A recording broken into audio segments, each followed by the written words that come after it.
In lesson 10-3, we're going to be working with one-step equations, but we're going to be dealing with fractions. So if we look at the rules here, it says, number one, simplify both sides of the equation, which during this, since we are working with fractions, we need to change all mixed numbers to improper fractions.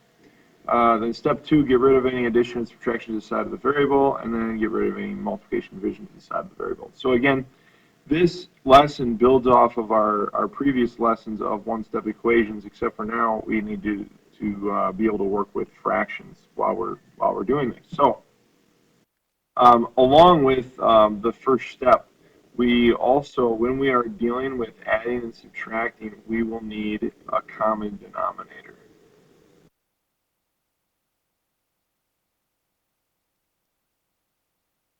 So we're not going to have to worry about common denominators when we're doing multiplying and dividing, but when we are adding and subtracting, we will need a common denominator. So right now I see that, again, I look at the side with the variable, and I need to get rid of this 3/4. And it is a positive 3/4, so I know that I'm going to have to subtract 3/4. However, over here, I have a denominator of 20.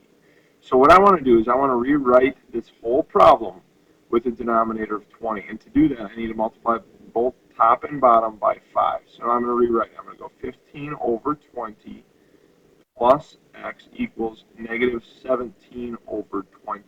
Okay? Now that I have a common denominator, I can begin moving forward with my other steps. Okay, so now I need to subtract 15/20 from both sides. And sometimes it's a little bit nicer with fractions if I write it up here, but just for the sake of kind of keeping it familiar with how we've been doing it, we'll just write it like this. Okay, so I'm going to draw my line. Again, I'm going to bring my x down. This is a positive, so I don't need to worry about that. I bring my equal sign down. Okay, so all the rules are still the same here. Okay, now this is a 15, this is a negative 15, so that's going to be 0. I don't need to worry about the denominators as long as they're the same. Okay, now I owe 17 and I owe 15. So that means I'm going to owe 32 over 20. Okay, and that is going to be my final answer. Now, I actually really like and prefer improper fractions. However, this improper fraction can actually be simplified because I noticed that these are both even numbers. So if I simplify them, I divide it both by 2. Okay, if I divide both top and bottom by 2, I'm going to get negative 16 over 10. And then I could divide both of those by 2, and I'm going to get negative 8 over 5. Okay, so this would actually be the answer in simplest form, and I would want to stop right there. You could answer that as negative 1 3/5, because I can make one whole, and I would have 3 out of 5 left over. But I actually prefer improper fractions. So if you get an improper fraction for an answer, you can just leave it there as long as it is simplified. Okay? So we have a few more steps to do when we're working with fractions. Now, with this one, okay, I need to look at the side of the variable, so I got to get rid of this 1/2. Well, I need to subtract it. And I look over here, and it also has a 2 in the denominator, so I'm ready to go. Okay, so I can just subtract 1/2 on both sides. Okay, I'll draw my line, but I do need to bring my negative down, my n down, my equal sign down. Okay, now this is going to be 0. Now 1/2 minus 1/2 is also going to be 0. And now what I need to do is I need to divide by the coefficient, which is negative 1. Now that'll cancel my negatives, so n is going to equal, now 0 divided by anything is going to be 0. So n equals 0 in this problem, which makes sense because 1/2 minus 0 equals 1/2. That should make sense for us. All right, let's move on to some more.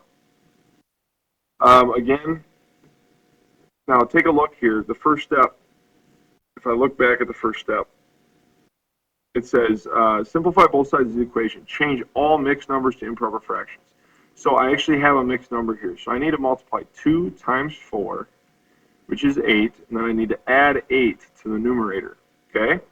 So now let's bring it all down. So let's go negative 3/2 minus r is equal to negative 9/4.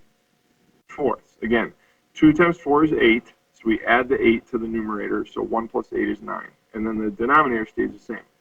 Okay, now what I need to do is I need to get rid of this negative 3/2. So I need to add 3/2, but when I look, I have a different denominator right there. So I need to change my denominator. So I'm going to multiply by 2 to both the numerator and the denominator. So I'm going to get negative 6/4 minus r is equal to negative 9/4. Now, finally, I have common denominator. I have all improper fractions, so I am finally ready to go. So I'm going to add 6/4 to both sides. All right, so I'm going to draw my line. Okay, now I need to bring my negative sign down. I need to bring my r down. I can also bring my equal sign down. Okay, the negative 6/4 and positive 6/4 is going to be 0. All right, I owe 9, I have 6. So that means I'm going to owe 3/4. Okay, and that's going to be my final answer, except for I have a coefficient. Okay, so I need to get rid of my coefficient. My coefficient right now is -1, so divide both sides by -1, which is just going to be r equals positive 3/4. Okay, and then that I get to circle and make my final answer. Again, all of these you can punch in your calculators. With your calculators, you should be able to use. You should be able to create fractions and type them all in, and you know, be able to check your answers and check your work. All right, so let's come on up here. Right away, I see I have an uh-oh, so I can fix that uh-oh by changing this to positive. I do notice I have a common denominator here, so that makes things a little bit nicer compared to the last problem. And I can go ahead and get rid of the 5/4 right away. So I'm going to subtract 5/4 on both sides. Okay, I'm going to draw my line. I'll bring my v down. I'll bring my equal sign down.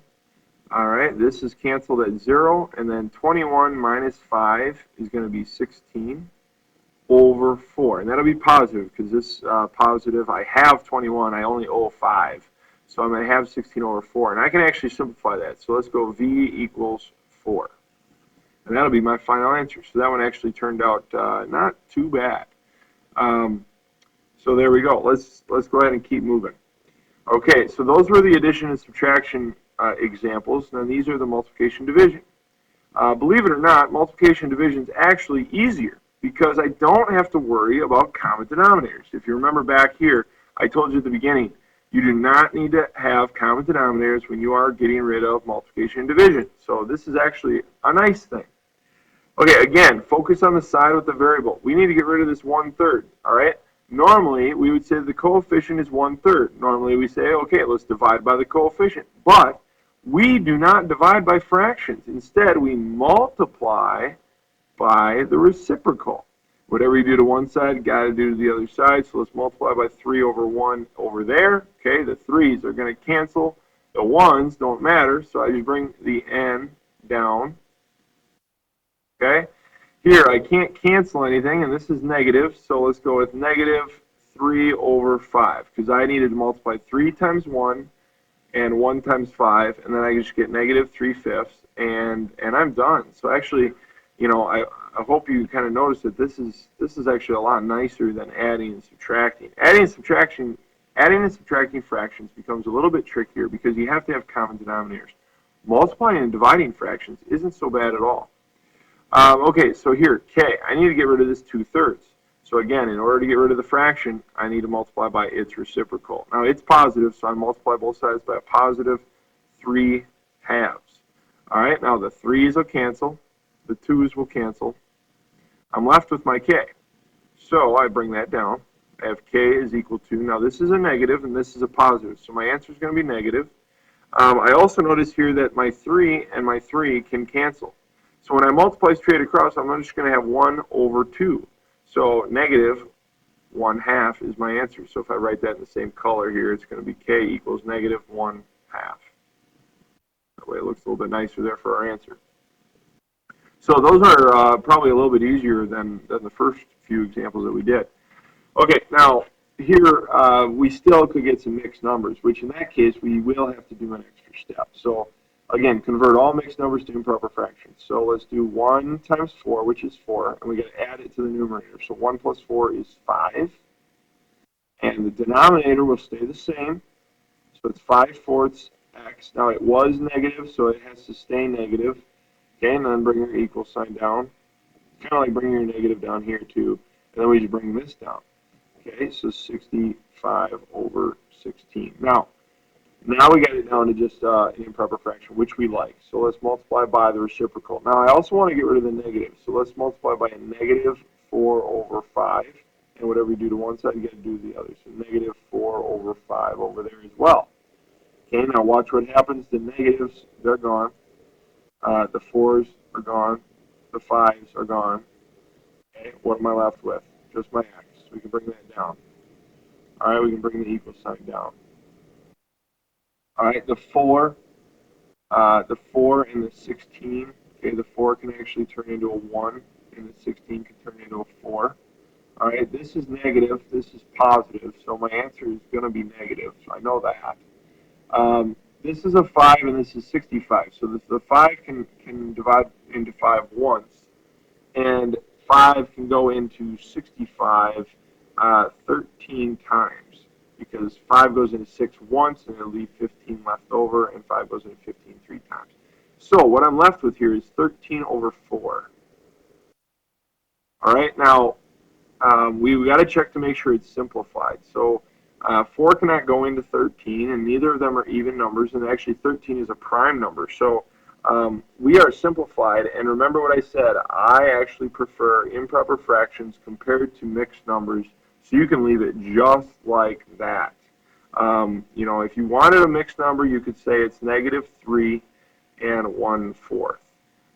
Because 3 times 4 is 12, plus 1 is 13, which would be -13/4. But I actually prefer just improper fractions, and it's a lot easier just to leave it like that. Okay? So let's go ahead and make this a improper fraction. 2 times 4 is 8, so we got to add 8 to the numerator, and that'll be 9. So 9/4 n. Now it was negative, so don't forget to bring that down. So it's -9/4 n is equal to 63/10. Now it's a lot nicer because I don't have to worry about common denominators. This is a lot nicer than before. Now I want to get rid of this 9/4, so I got to multiply by -4/9. Whatever you do to one side, you got to do to the other. So -4/9. Okay. Now what happens is my negatives, they cancel each other. The 4s cancel. The 9s cancel. And I'm just left with my n, which I can bring down. My equal sign I can bring down. Okay, now over here, the 4 and the 10 I can actually divide by 2. So the 4 is going to become a 2, the 10 is going to be a 5, and then the 9 and the 63, the 9 is going to be a 1, the 63 is going to be a 7.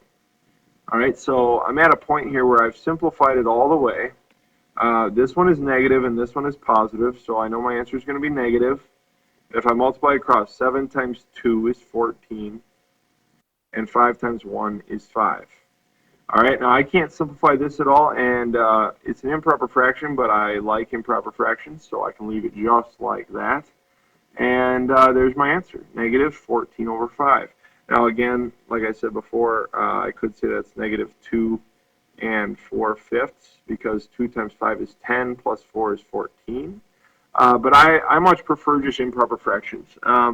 It's nice, and I don't mind you just leaving it as improper fraction. So there are some examples for us there on solving one-step equations with fractions.